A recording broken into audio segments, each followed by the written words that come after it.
Okay, my name is Jose Jimenez. Okay, my name is Lillian Joan Strom. I have now changed to Lily Ann Strom, not legally, but to all my friends and family. And I was born November 20th in 1934. That really hurts. Even my doctor doesn't know that.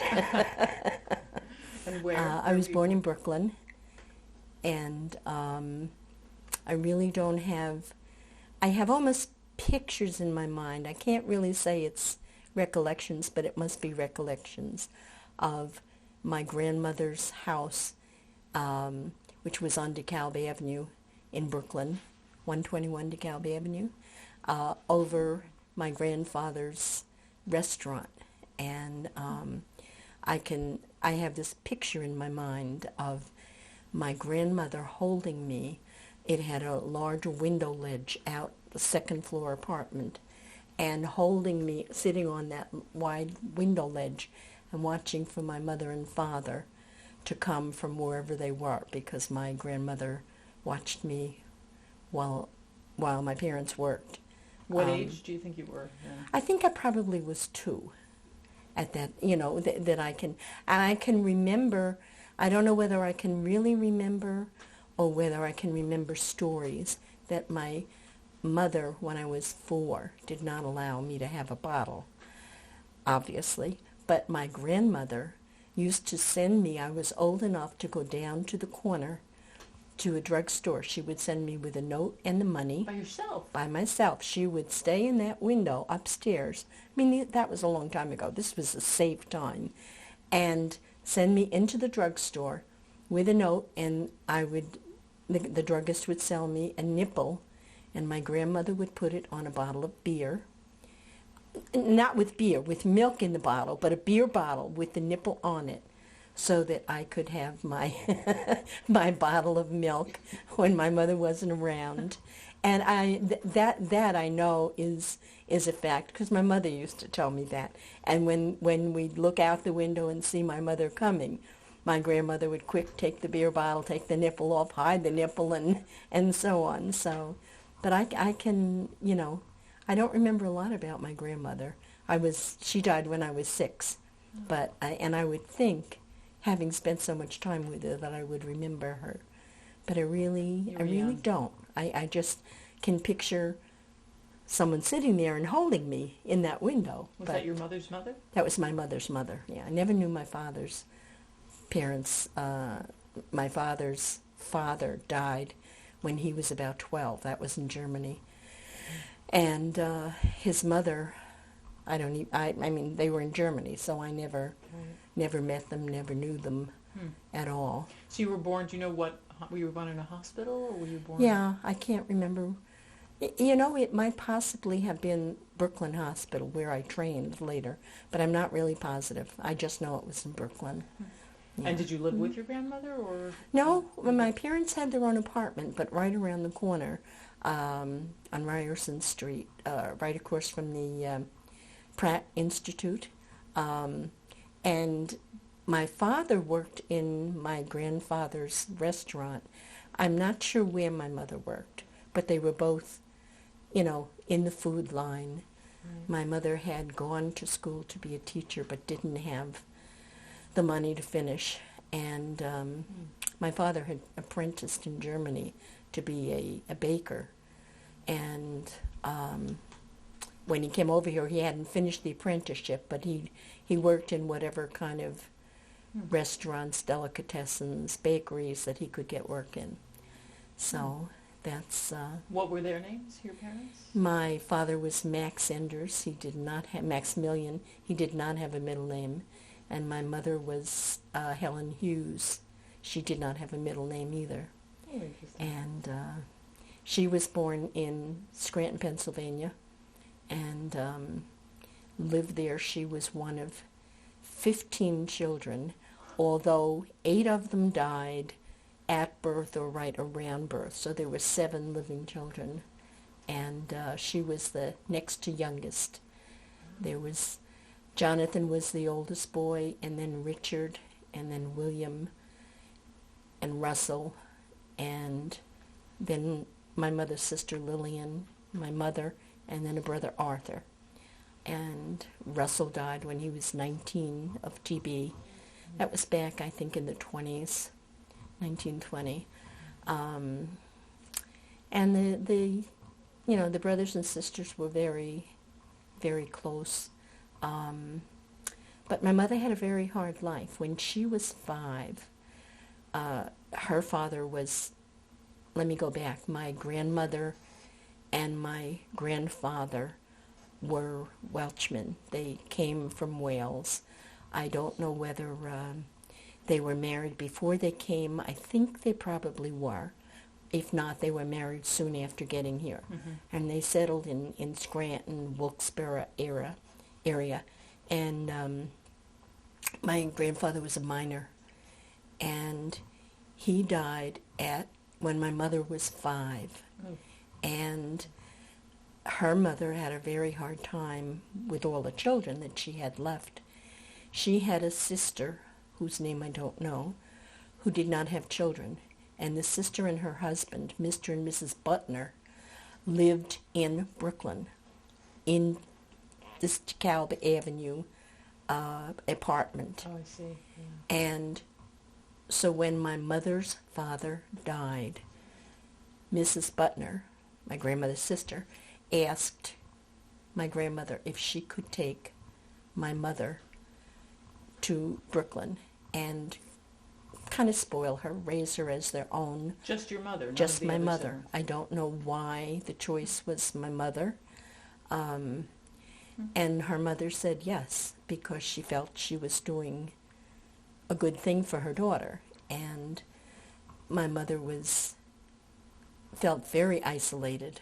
She loved the aunt and uncle, and they did spoil her rotten, right. But she really felt that, there was her family in Scranton, and she was, 5 years old. She had lost her dad, and she was, sent to Brooklyn, and that was hard for her. And they would go up and spend summers together. It's not like she didn't see her brothers and sisters, but she definitely felt like she was out of the loop there, and she was.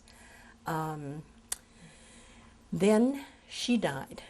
The aunt, Mrs. Butner, died.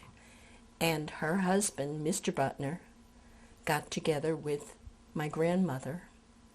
They married, so that my grandmother married her brother-in-law.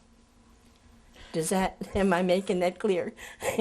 She married her brother-in-law, and the whole family moved down to Brooklyn. And so they lived in Brooklyn. How old was your mother then when she was reunited with her siblings? I want to say 12, 13. I know she wasn't very old because she tells kind of unhappy stories about her life then with her mother.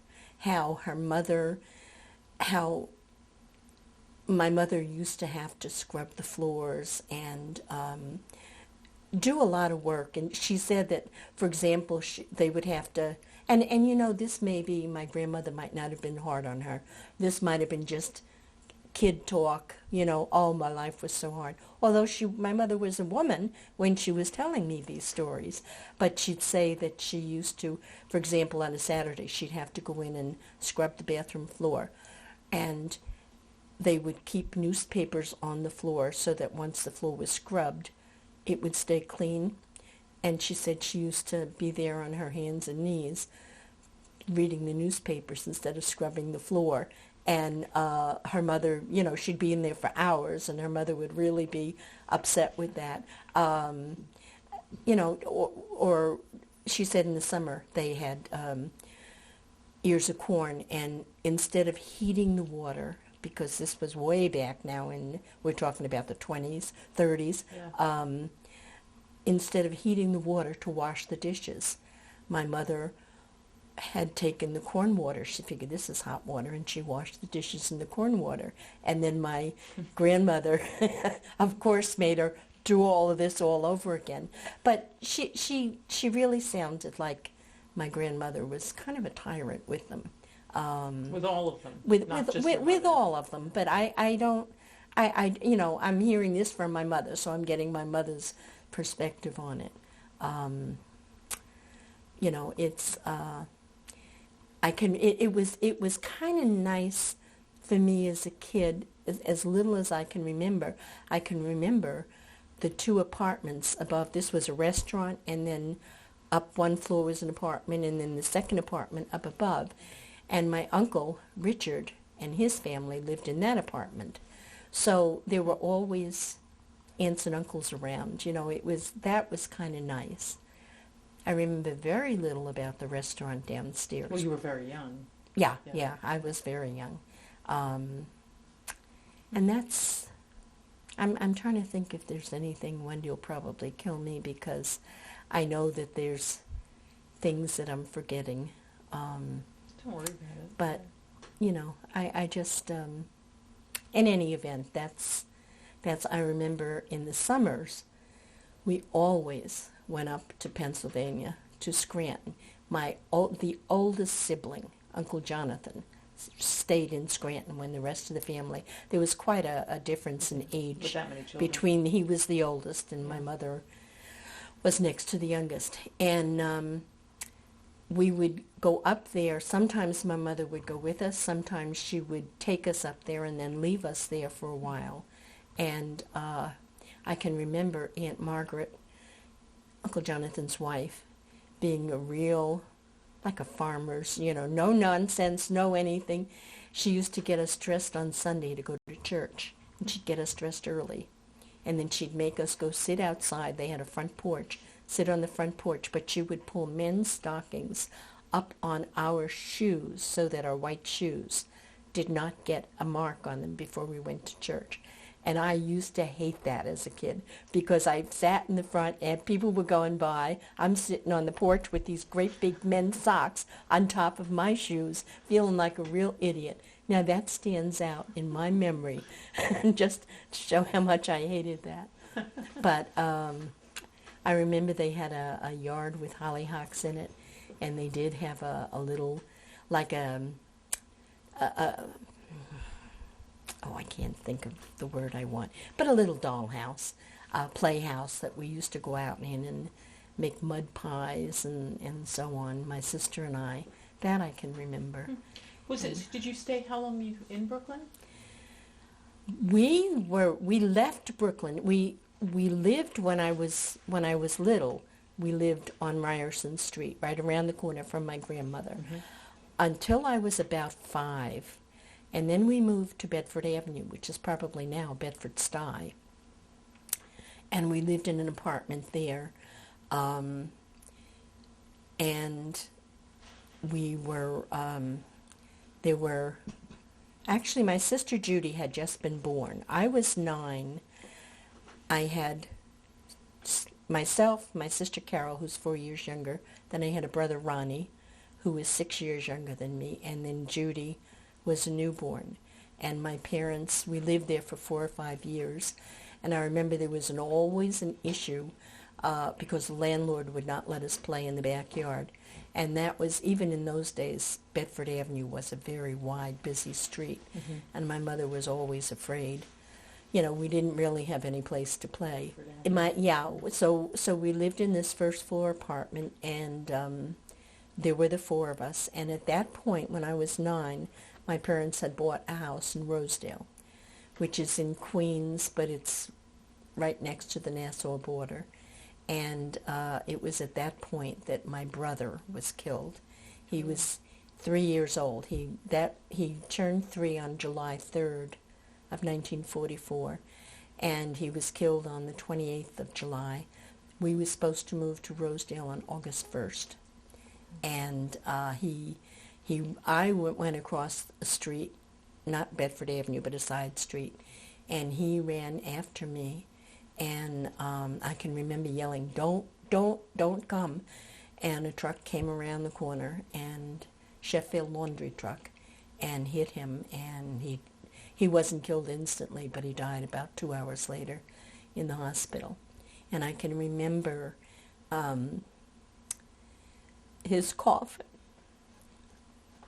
was in the living room at that time, Yeah. and my mother used to say, don't touch his hand, because touching it would make the skin turn black.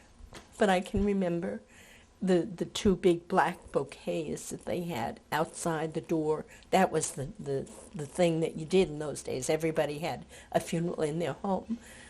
Right.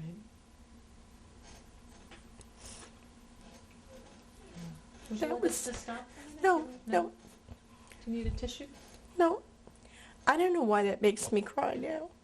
Well, you were so little, it must have been a real trauma for And you. it was, although I can't really, aside from the funeral, having him laid out there, I don't really remember anything else. But my mother was never the same. Yeah.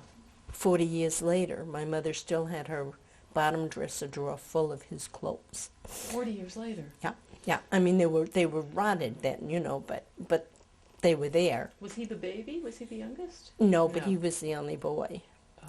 And they really, he was their pride and joy. I mean, not that they didn't love us all. They did. But they had wanted a boy from the beginning, and, a namesake for my father.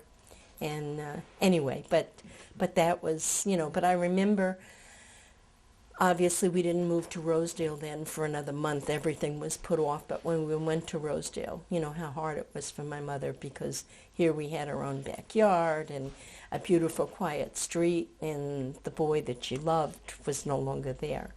But, she snapped out of it. She was depressive nature all her life. Now, as I look back, if she lived now, she'd be on antidepressants and be, much better for it. But in those days, you didn't talk about antidepressants. You Right. just dealt with what you had to deal with. Yeah. So And you said she did work.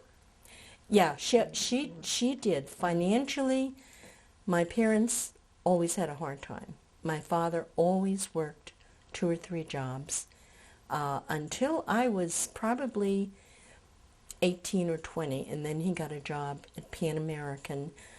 He had a friend who knew a captain in Pan American, and he got him a job as a mechanic in the wheel shop. Now, my father was as mechanical as I am, which is zilch. He didn't know which end of the screwdriver to use. But the guy got him a job in the wheel shop, and they taught him, this is the right end, this is what you do. And then life was much, much easier for him, because he had a pension and a steady income, and he stopped working 3 jobs. But all of my younger life, they really had to struggle financially. He bought a delicatessen with money that my uncles had lent him, but he never had enough money to really stock the shelves of the delicatessen. It was in the Ridgewood section, and my father was a master salad maker. He made marvelous salads. So and that area is mostly German folks. They would all come in to buy his salads. Yeah. But you don't make a lot of money on salads, and then they would go up to the supermarket 2 blocks away to get your food. Well, anyway, he never had enough money to stock the shelves with bread, anything. So when I'd go to the store with him, and I was 9, 10, 11, he would send me, he would talk to the customers. He was very good with people. He'd talk, and he'd say, we'll get what you want. And he'd give me a couple of dollars out of the register, send me up to the supermarket, have me buy whatever it was that they wanted, and then come down, and he would add 2 cents, 3 cents to each item, and that, so that people thought he had the stock in the store, when really it was me going out the back door and running and getting the stuff. But during those days, my mother worked 3 jobs. I mean, she worked in the store, she worked at Gertz, which was a department store, and then she took a part-time job in a little store down in the back of Rosedale selling sewing notions. So, it was a terrible job. I mean, a terrible, hard life for them. My dad would work in this delicatessen, and on the weekend when the deli was closed, he would go work in another delicatessen making salads. So you know, and I don't remember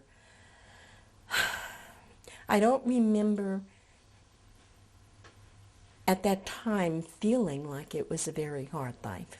I mean, As a child. I know they didn't even have a car. I mean, things were really rough. My mother would to get to this delicatessen that they owned, she'd have to take 3 buses just to get there. And yet she worked 3 jobs. I don't remember ever feeling deprived financially. Mm-hmm. I don't know whether they were able to cover it for us, or I just don't know. I don't have a lot of memories of my childhood, and maybe I've repressed. What about holidays, Christmas, or I mean, were you close with your siblings? Did you have big Christmases? When with we always did. I can't remember not having toys and things. It was never an orange and a stocking and that's it for Christmas. I mean, my parents did very, very well by us in covering. It's only afterwards that I sat and put 2 and 2 together and so on. I mean, even during the days when I was going to the store with my father, like on the weekends, to help out and do this running that I used to do, I wasn't thinking that I was doing it because we were poor or anything else. I mean, I never felt deprived, but afterwards you really realize how difficult it was for them. They never got a new car until they were close to 60, Right. if you can imagine. I mean, and that was, my father treasured that car.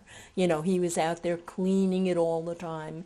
It was, quite something. So they didn't go on vacation. I mean, did you, Our did the family? our only vacation was Pennsylvania.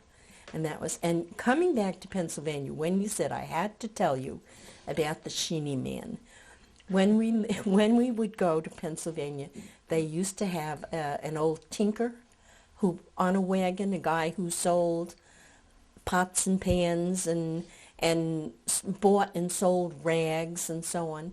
And he would come down the road with this horse-drawn wagon, and you would hear the pots and pans jingling and hitting one another.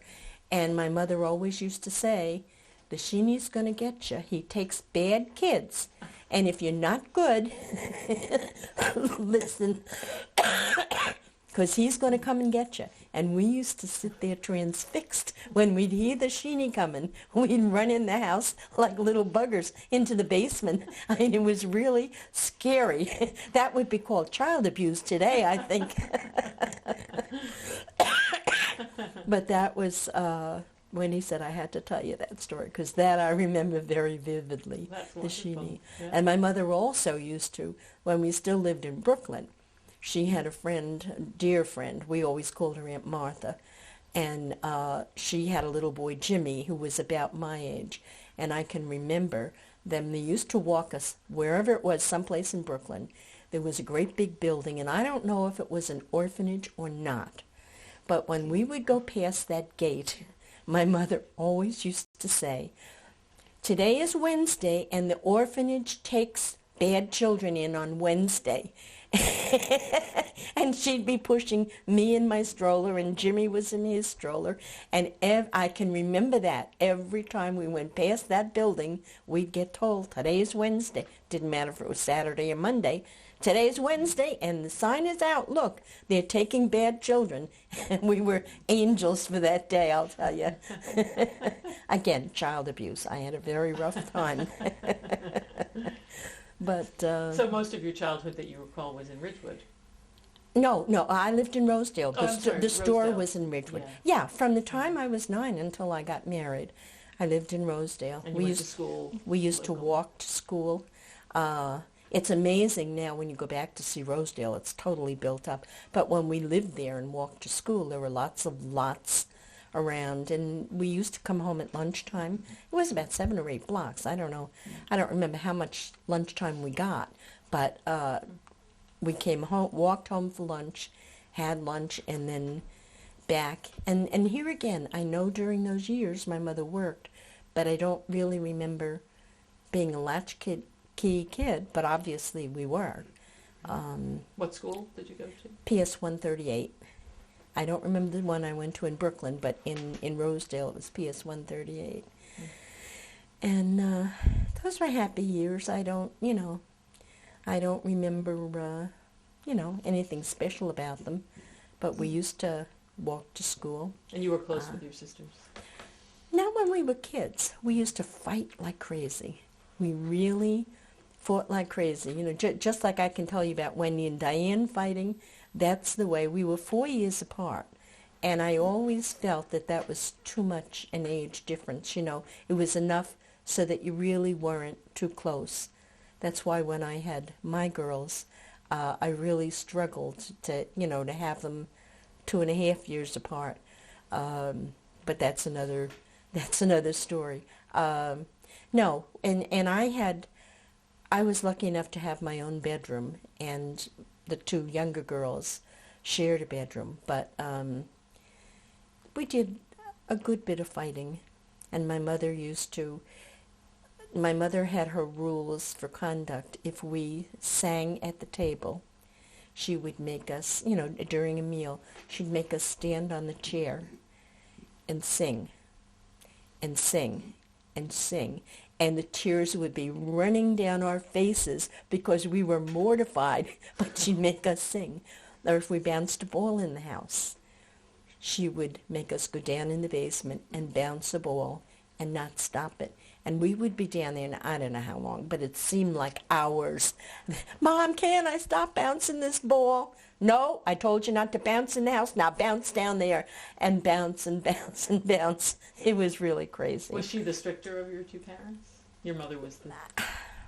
Yeah, I guess. Well, because my father was almost never, he was working.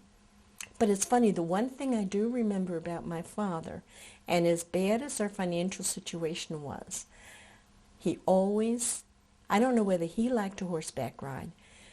I liked to horseback ride, and there was a stable in the back of Rosedale at that time, and every Sunday he would take me to the stable, and we'd rent horses, and we would come walking down right down 141st Avenue, right past the house, so that my mother could see us, and I was always very proud. I remember I had my own pair of Jodhpurs, and I don't know how they afforded that, but I remember I had them, and rode with my dad. But I don't remember doing a lot of other things with him, because he really was not available, And I don't know that my sisters ever went riding. I just don't remember that. But anyway, that was, But yeah, I mean, my mother was there, so she was the disciplinarian. Did you remember if you enjoyed school when you were little? Do I remember what? If you enjoyed going to school? I think so. And there was nothing. I won a history medal when I was in 8th grade. I thought I was super there. But nothing special. High school, we went to Far Rockaway High School. We had to take the train out, and my nightmare there was, going to miss that train. Sometimes you'd see the train coming, and you're still got to cross the highway to get up. The railroad station was elevated, so you'd be flying up those stairs and praying that the train didn't pull out on your way to school. And then my mother never let us ride with anybody, because by the time I was junior, some of the boys who lived in Rosedale had cars, and they could take you home, but my mother would never let me have a ride to save taking that bloody train. So, right. But that was, nothing really special from, from high school. It was all right. Then I went to Brooklyn Hospital School of Nursing. After high school? After high school. And that I enjoyed. How, during high school, were you already interested in medicine, or not yet? I really don't know. My best friend, Barbara, who lived one block up from me, her sister was a nurse. And I think probably it was, I didn't think we could afford to go to college. And my mother always was very big on, you have to have an education. You have to be able to support yourself. Because she knew she had started school to be a teacher and had to drop out, and she knew that how terrible it had been for her financially. So that thing you have to do, you have to get an education so that you can support yourself if you need to.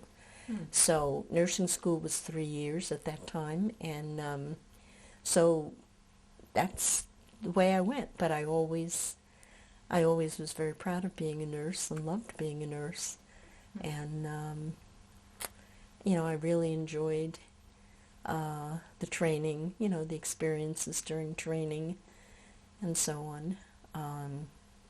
Passed out once when they were doing the procedure. Very embarrassing, very embarrassing. All of the students standing around, all of the interns standing around, and I went right down. But that was only once. But and I met Bill. I guess I started nursing school in September, and that October or November. What year was that? Well, I went to school in 52, so it must have been 52 that I met him. Were you dating previous to that? Were you dating in high school, or? Yeah, an occasional date, but nobody that, that I did have one. My first love was Georgie Patterson. He was in high school, yes. And, I really was crazy about him. But our churches the churches in Nassau County had rented out the Mineola roller skating rink, and on Friday nights for all the different church groups. And so I went with my church group, and Bill was there and came over and said, "Oh, you're so pretty." And I thought, is this guy crazy? You don't come up to a girl and say, "Oh, you're so pretty." And he must have said that 6 times. Then he wanted to take me home. And I mean, my mother would be with that. So, but anyway, that's how I met him. And we did a lot of roller skating that year. And he had a beautiful, brand new convertible Chevy. It was really nice with red leather seats. I really liked that, and he was quite the guy with that, and I liked his car. So so I did date, but I also did my fair share of saying to my mother, if he calls, tell him I'm not home. And after we really started to date and I really liked him, he was there at the house one night when my sister got a call, and my sister said, "If it's so-and-so, tell him I'm not here." And Bill said, "I hope you never did that to me." And I said, "No, of course not."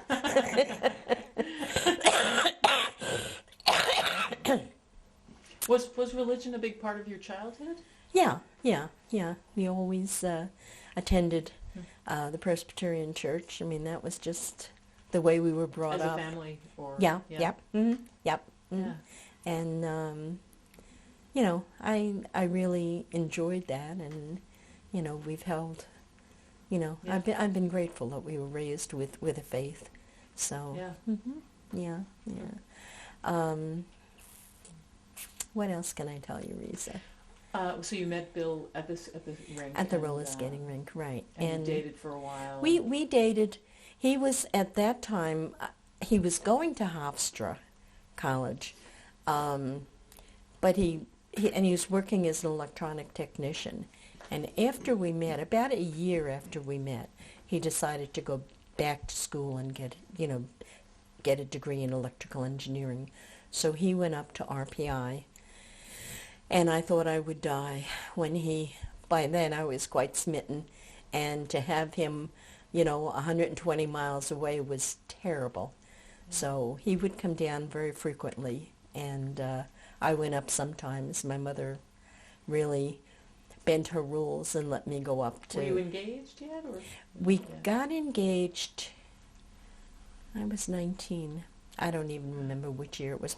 It was probably August of 54, because we were engaged about 15 months before we got married.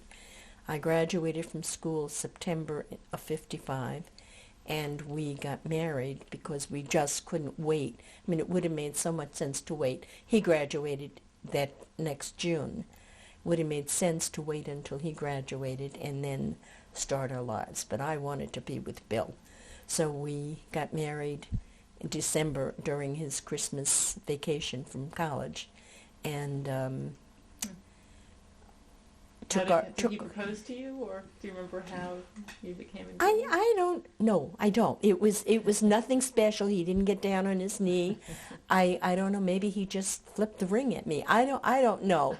But he was. I mean, in my yearbook from nursing school, the only pictures that I have of there are with him and I, me washing his face with snow, and goal in life to marry Bill and have his babies. I mean, but that was the way I felt, crazy as it was. Yeah. So, we packed our stuff. We had all borrowed stuff, this from our attic and that from his mother's attic, and we rented a truck and took off for college, and I cried for RPI after we got married. I cried like a baby leaving my mother, and we lived in a Quonset hut up in Troy. They had Quonset huts for married students. Did you get married in we got married in Rosedale. Yeah. We got married, as I said, December 18th, and it was quite lovely. And it, again, now I think back and I feel so guilty about how thoughtless I was, because I told you how my parents were always so stressed with money. And if I had worked from the time I graduated in September and got married in December, if I had worked that 9 months, got married in June, I could have been helping my mother with my income. And, it would have been just 6 months before I got married, And instead, she borrowed money from her brothers and gave me a lovely wedding. And I feel guilt about it. I mean, it's over. It's my mother's dead. But you look back now and you feel bad, that you were thoughtless. You were young. I was young and in love, and that's, and I loved the experience, I started my first job as a registered nurse for $1 an hour in Troy. I cannot, someplace in this house, I have got my first paycheck, which reflects the $1 an hour. By the way, the day we got married on a Sunday, that Saturday, the day before I got married, is the day that I got the letter from the state board that said I had passed the boards, and I was indeed registered. So that was kind of a very special gift that really put a real everything on the wedding. So I don't know what I would have done had I not failed the boards and not been registered. But anyway. So you began working as a nurse while Bill finished his degree. Yeah. Mm-hmm. Yep. One of my classmates in nursing school had a mother who was a head nurse at Leonard Hospital in Troy. Now, I've never met the lady. I had not applied for a job before I went. Bill had no money except his parents used to send him $80 a month, which in those days was adequate. Mm-hmm. They paid his college room and board, but $80 spend money, that was the only money we had in this world. And I never even thought to go up there and apply for a job before we got married. But I went up there and got a job, and it happened to be with the mother of my classmate, on her unit and so on. So it was a very nice time for me. Then we moved down, when Bill graduated, we moved down to Poughkeepsie and had a small apartment there. Tried like crazy to get pregnant.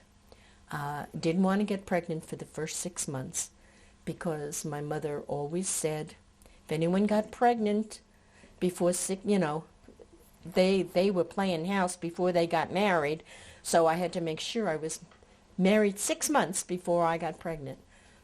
And anyway, I got pregnant in 6 months and produced William. So, and I can remember after all that hard labor, all I could think of is, thank God it's a boy, because he wanted a boy so badly. I don't know what he would, maybe he would have not acknowledged a girl, but we'll let you say when you get on here. It was a difficult delivery, your first? Yeah, it really was. It was a very long labor and a difficult delivery. And Billy had a lump on his head that was like a grapefruit. I mean, it was a subcutaneous bleed, not intracranial, But on the outside. extracranial. Yeah. But it took about 3 months for that thing to absorb. Most of his baby pictures are with a blanket over his head because he looked abnormal. But Did you work while you were pregnant, or? I worked part-time on a pediatric unit, but I was really sick with that pregnancy. I mean, morning sickness, which lasted 24 hours.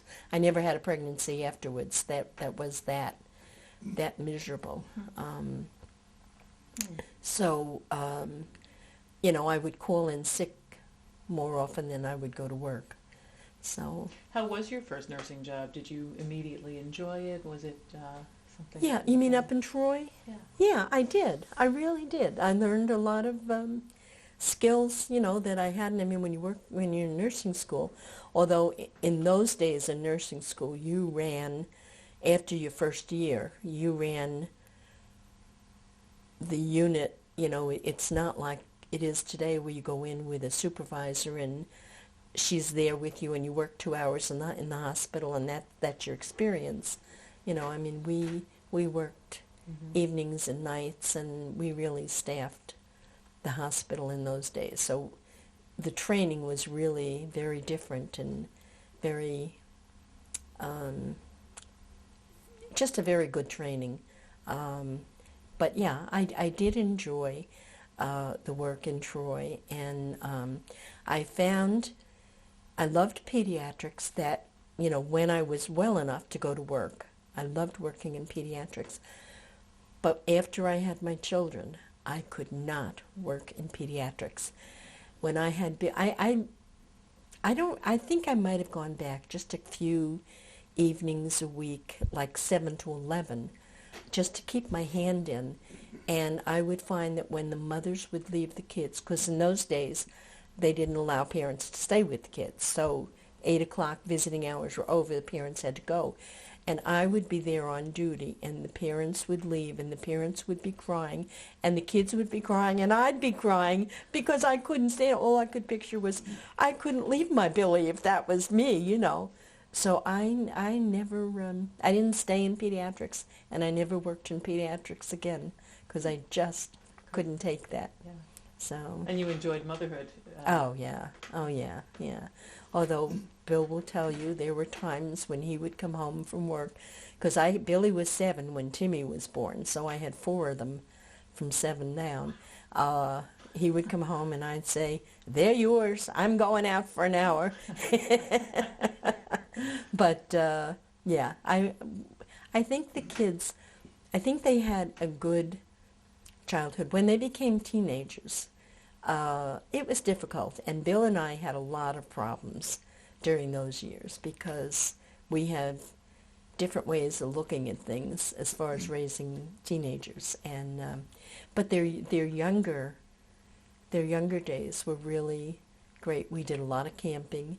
That was before you had seatbelt laws and things, and we would bed them down in the back for them, right across the back of the station wagon, and drive all night so that they would sleep, because they were pesky if it was during the day, and get to wherever we were going, and took them up to Algonquin Park in Canada a number of times, but one time when we went up, they woke up in the morning and all 4 of them had mumps. Same time. And we were by that time we had driven up to Algonquin. So we just kept them, in and near the tent, not to contaminate anybody else. But another time we camped in Cades Cove in the Smokies. And we were sitting there one night having our dinner at the picnic table, and along came this parade of bears that used to come into the campground every evening, and go into the garbage cans. They didn't have garbage cans like they have now, which are in cement, and the bears can't tip them. In those days, they could get into them. So, and one night we were camping, and we heard this noise, and I had 6 of us in the tent. We had a big tent, and looked out the door of the tent, and there are bears. They've got my ice chest, and they're going up like this, throwing the ice chest to get it open, and then sitting there. I mean, then that was our first night at that campsite, so we had really packed up a lot of food, and they demolished bacon and butter and you name it. They just, and I had these kids in the tent, and the kids had candy and gum in their pockets, which was the next day when we read the regulations. That was a no-no, because the bears could have slashed that tent to get the sweets. But were you afraid? Were you frightened? oh yeah, I was scared to death. How old were the kids at that point? Jimmy might have been 3, 4.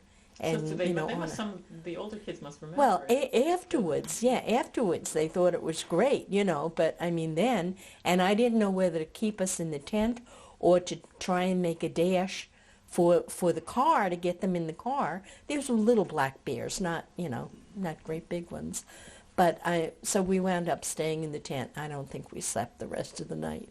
But anyway, we had some really good times camping. We made 2 trips cross country, 6 weeks each trip.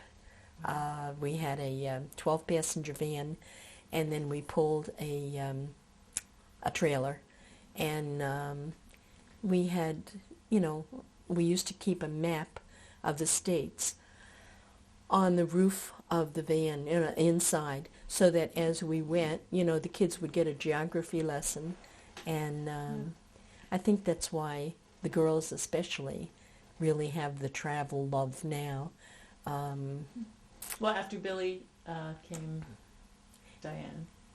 After Billy came Diane, and then Wendy, as I told you before, we didn't want to have too much space between the children. So at that point, we had lived in this house for about 9 months when IBM said to Bill, "We'll send you back to school to get your master's." And so we rented out this house, and we moved back up to Troy.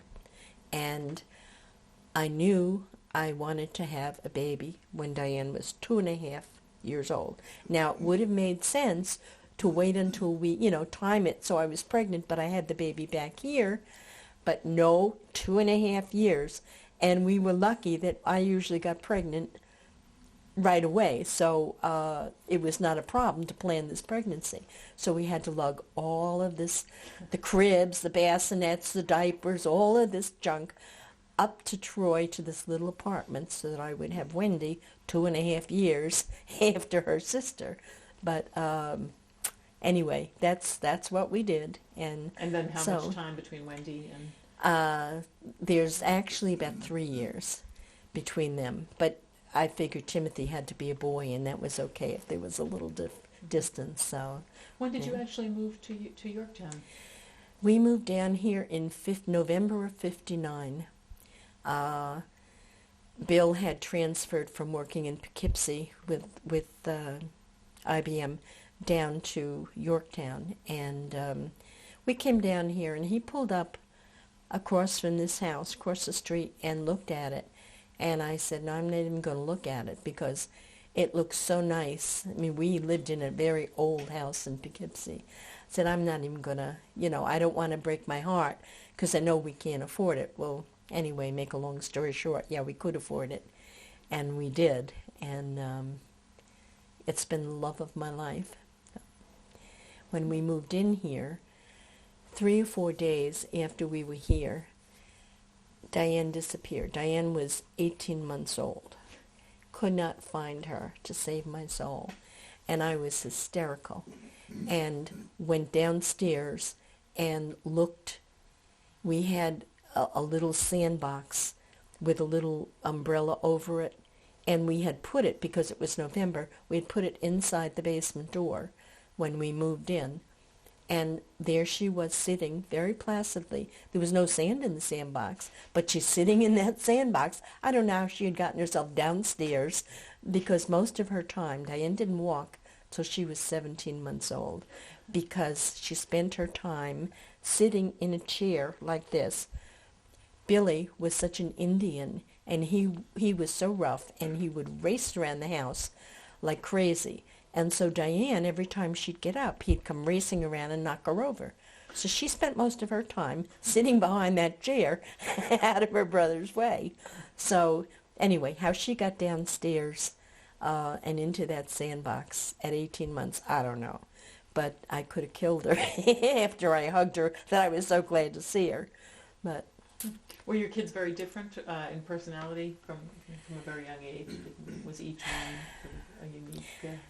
Yeah, certainly Billy was very different. Billy, He was your first? the kids, now when we talk about it, they say that they can remember with Billy the battles about his hair when he was, 11, 12, 13, because he loved his hair down here, and I hated it, and we would fight all the time, and his room was always a pig pen, and I hated it. And we had a story we used to read to them, Mrs. Piggle Wiggle, and how she had a kid who never cleaned his room, and she used to have to go outside the house and bring his dinner on a stick, and hold it up to the window. And the kids loved that story because it reminded them of Billy. But that's they say, that Billy was always his own person. Also the first. Right, and you make all your mistakes. I mean, I have apologized to Billy 100 times for the mistakes that I know I made with him. Like when he was 2, he'd say, I want to wear this, and I would fight with him because, no, you can't wear plaids with stripes. You got to be perfect. Now you look back and say, who cares? Better that the kid, that's why Wendy's such a good mother. Anything goes. It's okay. But I used to fight with him from the beginning. But by the same token, he was a devil. I can remember when he was 1, he'd pull open a dresser drawer and just stand there and pull everything out and then stand there and look at you because he knew he shouldn't be doing that. So, so yes, were they different? Yes, he was very much his own person. And Diane, I think, was always much more insecure, I think.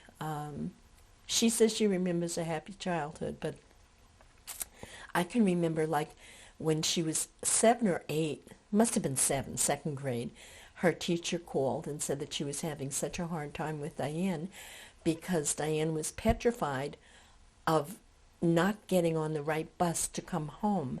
And that every day when they were putting on their coats, Diane would sit down and cry and so on because she was so scared, And so she always, although I don't know that she remembers that because she always says, oh, Mom, I had a wonderful childhood. She was very much into sports and so on. And Wendy was an easy kid. Wendy was an easy one to hear. Right from the beginning, she was a very placid child. When she was 5 days old, I found one of her siblings, and I think it might have been Billy, stuck a lollipop in her mouth. He had been eating a lollipop, and I went in to the kitchen. I had her in her little infant seat, and she's there with this lollipop stuck in her mouth, So I guess she figured you better go with the flow because that's the way it is around here. And Timothy? Timothy was always a very placid kid. Timmy was a very happy, he was spoiled by everybody. He was spoiled by the entire family. And he complains now because he's number 4. Mom didn't take pictures of me. I didn't do this, I didn't do that.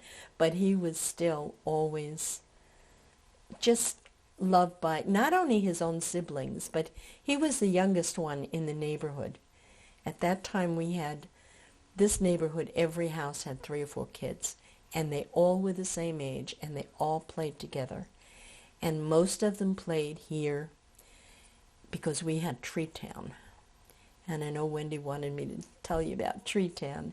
When we bought this property, we cleared the back, but we left woods on 3 sides so that we'd have privacy.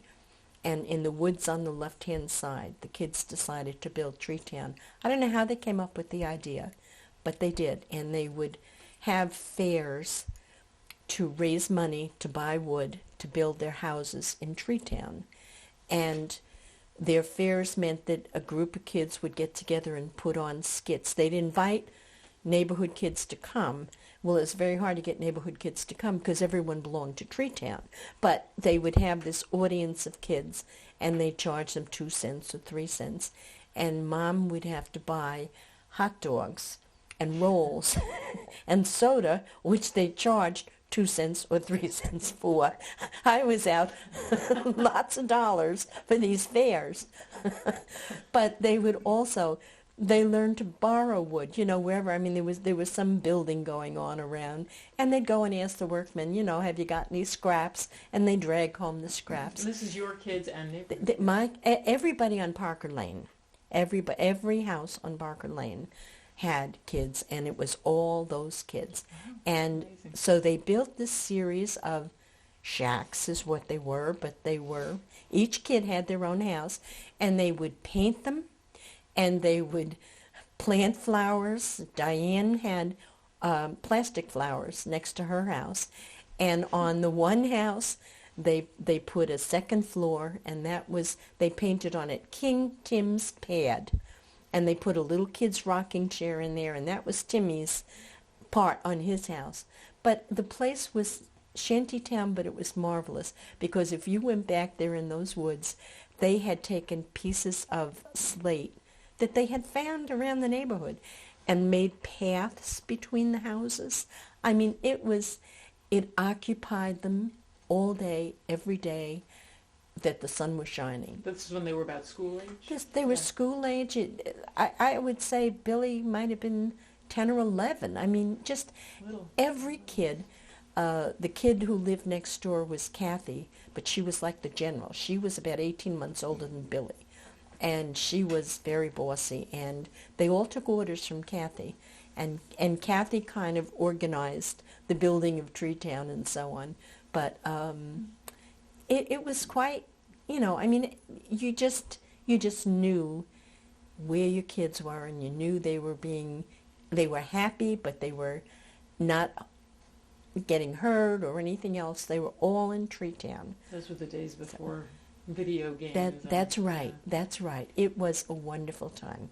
And the sandbox, which is out there, which unfortunately when you go out to video you won't see because it's covered with snow, that sandbox has been, it's nothing, when we moved here and made it, it was just a big hole, and we poured in builder's sand. And over the years we replenished the builder's sand. But every kid in this neighborhood has played in this sandbox. Every grandchild that I've had has played in that sandbox, and I'm going to feel as sad to leave that sandbox as I am to leave this house, because it has been, it's big and just outlined. I don't know whether you remember it from seeing it in the summer. Yeah, just outlined with big rocks. But I mean, sometimes they take the hose out there and they've got a hole that's this big that's filled with water, which makes Grandpa crazy, but they're having a marvelous time, And Tree Town, did Tree Town survive for a while? Tree Town survived for a while until Timmy was, I don't remember how old, maybe 10, when we finally, the kids were all, the older kids were teenagers, no one was there anymore. And it really was in the winter when the trees were bare. It really was an eyesore when it wasn't full of happy kids. So, yeah, then it disappeared. I'm hoping I'm going to find some pictures of it when I get out to Kentucky and look through the books. So did you continue to work while your children were growing up? Or I always worked one night a week to keep my hand in, to keep my skills up. I usually worked on a Friday night. Locally? At Northern Westchester Hospital. And then when Billy was getting to be 15 or 16 is when I went back 3 nights a week. It always worked better to work nights because Bill was here. I could work weekend nights and so on. And what kind of nursing were you doing? Pardon me? What kind of nursing were you doing? Med surg, and then then after I switched to days, when when when Timmy was, I guess, in 6th grade is when I started working days and working full-time. I used to do a lot of private duty, so I'd work 3 nights in the hospital and 3 nights private duty, when Billy started to go to college. And then I had Billy and Diane in college, and then I really, had to scuttle to get, because our agreement was Bill paid all the household expenses and I paid the college and, birthdays and stuff like that. So then I went to days and became a head nurse in med-surg and then in oncology. What is med-surg? Medical surgical nursing. Oh. Yeah, okay. Yeah. I never really enjoyed being a head nurse. I did not, management is not my thing. I really enjoyed the hands-on. And when I would get somewhere before. when I would get very frustrated with the management stuff, I would take off my lab coat that signified I was a manager and get into a patient's room and really give them a good scrub job and get them freshened up and so on, and then I would feel better. It's amazing. So, Wendy just said those same words a few weeks ago. Really? Yeah, she misses the hands-on. Yeah. So, anyway, but I... And then you moved into oncology, you said? Then I went to oncology, and I had the pleasure, really pleasure, of actually opening up, not only opening up, but actually they were renovating a wing of the hospital, and so selecting, I went out to Indiana. I flew out on the Bates casket plane, the corporate plane, to the Bates company, who is actually Hill-Rom, who makes hospital beds, hospital equipment, and spent a weekend. Anyway, I was saying that I got to go out to Batesville, Indiana on this Bates casket plane, which was very posh, but it felt very funny at Westchester Airport to see this. They had said we were going out on a corporate jet, but they didn't say the corporate jet was the Bates Casket Company. But we went out there and picked out the beds that were to be used on this unit, and, got to consult on what color sheets we wanted and what color drapes we wanted and so on. It was really, I got to interview and pick every nurse that was going to be on my staff, because I think oncology nurses have to be special people. And so it was a once-in-a-lifetime experience, and I am eternally grateful. And the first 2 years, that unit was marvelous. They were the best years in my nursing career. We had enough nurses to take care of the patients the way we wanted, really to do what you expect oncology nursing to be, to support the patients, not just physically, but emotionally and spiritually. And then they began to double up the patients, and, the staff, as people would leave, we didn't get replacements, and got more and more, take out patients, and that was all wonderful, but if you don't give me the staff, then, they had more staff in the nursery than they had on this oncology unit. And, it was just, as far as I was concerned, going downhill from what I wanted to be, and I wanted to see the nurses became demoralized and so on. And then my dad came in and he died, and it was time for change. So I was offered the position of being a discharge planning nurse, which was like heaven. That was 9 to 5, Monday through Friday, no stresses except talking to insurance companies. Right. And so I did that for about 8 years. Oncology nursing sounds so difficult to the layperson. I mean, it just sounds so emotionally taxing. It is, but you have to. Many were the times. My staff all knew you'd be in there and you'd be crying with the family, but that's okay, because I think it gave value to the human life. The family saw that you, not that you loved the patient as much as the family did, but that you cared, about the suffering, whatever, But you have to have enough time to be able to do those things. otherwise work on med-surg where you don't have to spend a lot of time giving emotional support and so on. So anyway, that's, but so then when I finished at the hospital offered a buyout. And I took it because it was a good deal. And then I went to work for the Visiting Nurse Association with hospice part-time. And I did that for about 6 months or a year, but I didn't like the field work.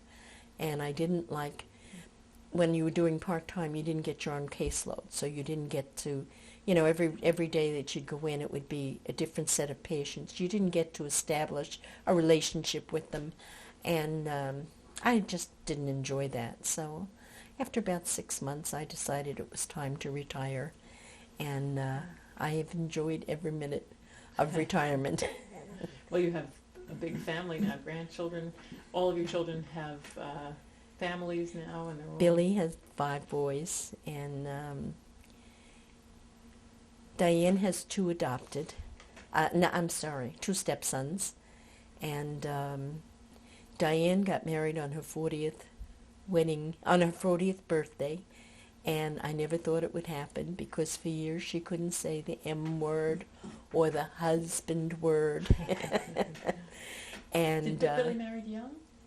Billy was just 21. Kathy was 20, but she graduated from nursing school. Kathy was a nurse too, and she really did not want to move back home after nursing school. She had some difficulties with her parents, and so she graduated I think in June, and they got married in July. But Billy had never dated anybody else. Kathy, I don't think, had ever dated anybody else.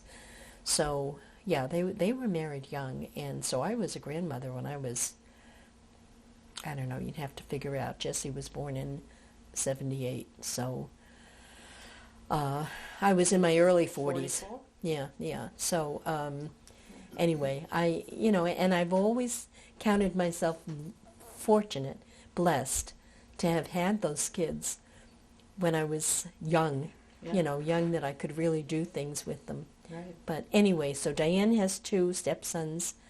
Wendy has 4 boys, as you know, and Jimmy has 3 boys and a girl. A girl, right? My only granddaughter. What are Billy's, do you want to name your grandchildren? Just so that, Jesse, Luke, Sylvan, Jeremy, and Gabriel. those are Billy's kids. Those are Billy's kids. And Diane has Zach and Sam. And let me go back. Let me digress for a minute. At Diane's wedding, I love to tell the story that we slipped into the programs that we gave people. It was an outdoor wedding. We slipped in a little note that the bride didn't know about that said, at the conclusion of the ceremony, we will sing 8 measures or 8 bars, whatever it is, of the Hallelujah chorus. So when the pastor announced, for the first time, Mr. and Mrs. Mark Schumann, the whole congregation broke out in Hallelujah. And then also, Diane had very grandiose ideas. She wanted, at the hors d'oeuvre hour, she wanted to have a harpist.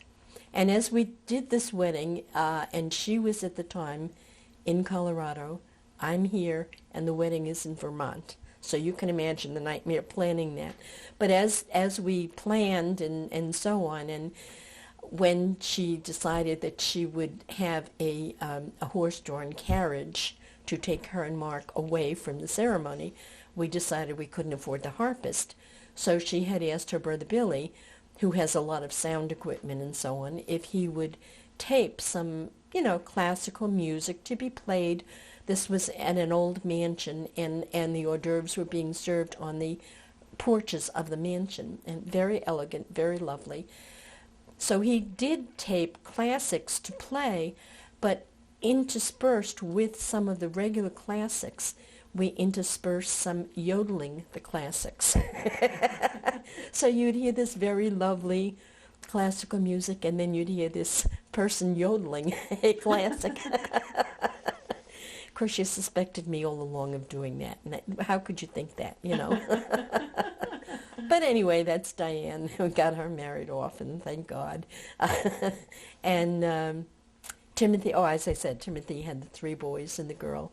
And the girl never hesitates to say to me, "Of course, Grandma, because I'm your only granddaughter." What are his children? Jacob, Evan, Faith, and Brian. So she was the next to last. We really never, when Beth had her ultrasound and said, "Mom, it's a girl," I couldn't believe it. So anyway. And Wendy's 4 boys, Wendy married young. Wendy, well, she was about 25, 26. I guess, yeah. Yeah. That was still young back then. Yeah. I guess so, Yeah. especially by today's standards with everyone marrying older. Yeah. Wendy's boys are DJ, who is Douglas Dow Sterling Jr., and I love that name, and Dylan William, and Cody Maximilian, and Troy Emerson. And they are very super kids, as you know. I don't have to tell you that. So Troy has spent a lot of time in here. Troy flew in here. I think he was 3, the first time he flew alone, to come in and spend time. Well, you know, they have... supervision on the plane. Yeah. But he came in, and he used to spend 2 weeks here with us. He and Grandpa would make their ice cream sodas every afternoon after they did their work. And he'd be out in the yard working with Grandpa. Every once in a while, the pants would come down, and he'd pull it out and pee wherever he happened to be.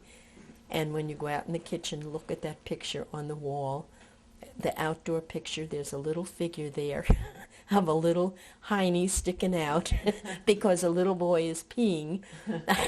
I took the picture of Troy from the window here when he was out there peeing.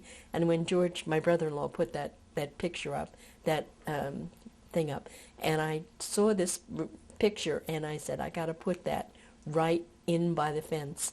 And the first time Troy came and visited and saw, and took a close look and realized it was him. His face got all red. But all the kids think it's them. So, I mean, Troy knows it's him, but all the boys kind of think it might be them because they've all done the same thing. Yeah. So. So you're looking forward to being a great-grandmother sometime? Well, Luke, my second oldest grandson, got married on our 50th wedding anniversary, December 18th. And he's the first to get married. Yeah. The grandchildren. Yeah, we're very excited. He married a Korean girl, Wajung, and she is a sweetheart. And they've known each other for 6 years. They were in college together. And how old is he? He just turned 25. Yeah, in August. You're a young grandmother of such a big.